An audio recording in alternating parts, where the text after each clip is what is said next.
কিসের এত টাকার প্রয়োজন তোমার? তোমাকে আমি বারবার অপমান করছি আর তুমি তুমি মুখ বুঝে সব কষ্ট সহ্য করে নিচ্ছ। এই বাজারে আমাকে একজন টার্গেট করেছে, তোমাকে আমি 30 মিনিট টাইম দিলাম। এর মধ্যে যদি তুমি খুঁজে বের করতে না পারো তাহলে তুমি ফেল, আর যদি তুমি খুঁজে বের করতে পারো তাহলে আমরা দ্বিতীয় পরীক্ষায় যাব। জি জি ম্যাম।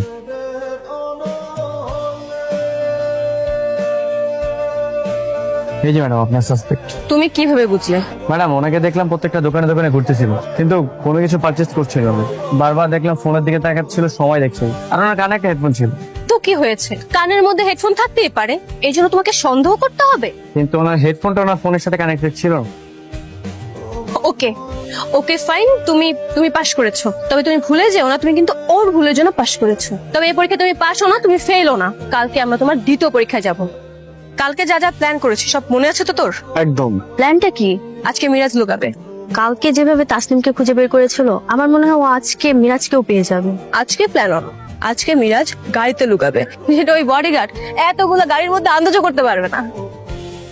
আজকে তোমাকে একটা ছেলেকে খুঁজে বের করতে হবে, যে কিনা আমার থেকে 300 মিটারের মধ্যে কোথাও আছে। তোমার time 30 minute, so your time start now.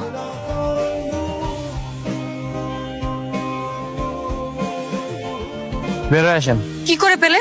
হ্যাঁ ম্যাডাম, দেখলাম এত বড় পার্কিং লটে শুধুমাত্র এই গাড়িটার ইঞ্জিন অন আছে, আবার গাড়ি নিজে দেখলাম পানি পড়ছে, তার মানে এসি অন আছে। তখন বুঝতে পারলাম যে এই গাড়িটাই মাত্রই স্টার্ট হয়েছে, আর সেই লোকটা এর মধ্যে আছে। তোমার এখন সেই আগের মতোই ডাইরেক্ট।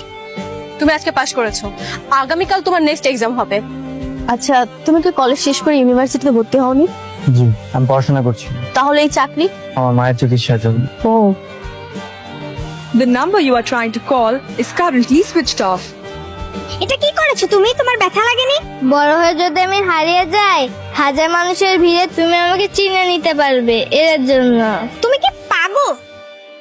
হ্যাঁ হ্যালো ম্যাডাম। তুমি বাড়িতে গিয়েছো, কার কাছ থেকে পারমিশন নিয়ে তুমি বাড়িতে গিয়েছো?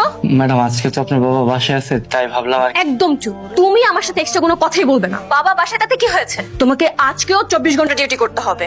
আমি তোমার মালিক আর তুমি আমার টাকায় কেনা গোলাম।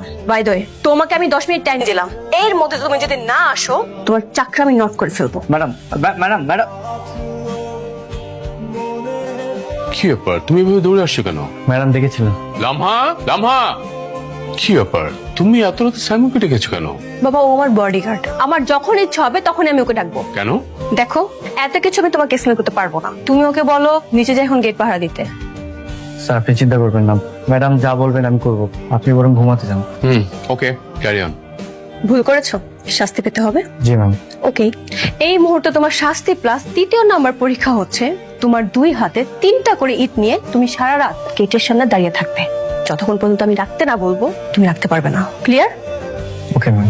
ওকে, আমি বারান্দা দিয়ে সবকিছু দেখবো, মাথায় রেখো। জি।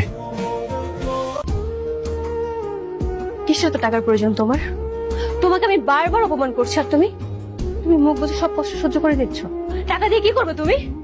তুমি তো ব্রিলিয়েন্ট স্টুডেন্ট ছিলে, সবসময় কলেজের মধ্যে ফার্স্ট হতে। তাহলে এখন এখন কেন তুমি সামান্য বডিগার্ডের চাকরি নিয়েছো বলো? আমার মা অনেকদিন সব অসুস্থ হয়ে, ডাক্তার বলেছে চিকিৎসার জন্য 5 লাখ টাকা লাগবে। আমি তার জন্য এই কাজটা করতেছি। আপনার বাবা বলেছে চিকিৎসা সব টাকা উনি দিবেন।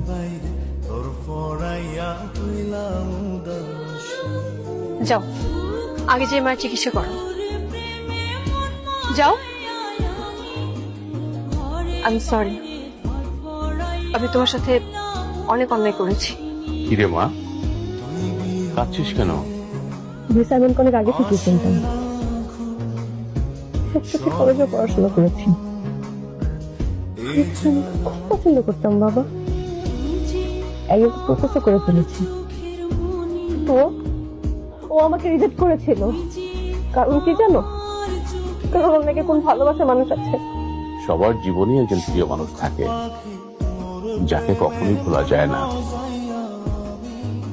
এটাকে দোষ দেওয়া যায় না। ম্যাডাম আপনি? হ্যাঁ, আসলাম আর কি। আচ্ছা, তোমার মা এখন কেমন আছে? আলহামদুলিল্লাহ ম্যাডাম ভালো। ম্যাডাম আসেন না, ভিতরে আসেন। আসেন আসেন আসেন। ম্যাডাম বসেন। ম্যাডাম ম্যাডাম আমি গতকালকে আসছি, আজকে ভাবছিলাম আপনাদের বাড়িতে যাব, সবাই ধন্যবাদ দেবো। যাক ভালো হয়েছে আপনি চলে আসছেন। আচ্ছা, তোমাকে একটা কথা জিজ্ঞেস করি। জি ম্যাডাম, বলেন না। আহা, ম্যাডাম ম্যাডাম করছো কেন? আমি তো তোমার ক্লাসমেট। তুমি চাইলে আমাকে তুমি করে বলতে পারো, সমস্যা নেই। তুমি যে মানুষটাকে ভালোবাসো, এই মানুষটা দেখতে কেমন, কোথায় থাকে, আর ওর নাম কি? ওর নাম টুনটুনি। আমার কাছে পুতুল আর নোটে লেখা নাম্বার আরো অনেক স্মৃতিগুলো আছে। এই মেয়েটাকে কি এখনো খুঁজে পাওনি? না, এখনো খুঁজে পাইনি। তুমি আমার টুনটুনি? বিট্টু,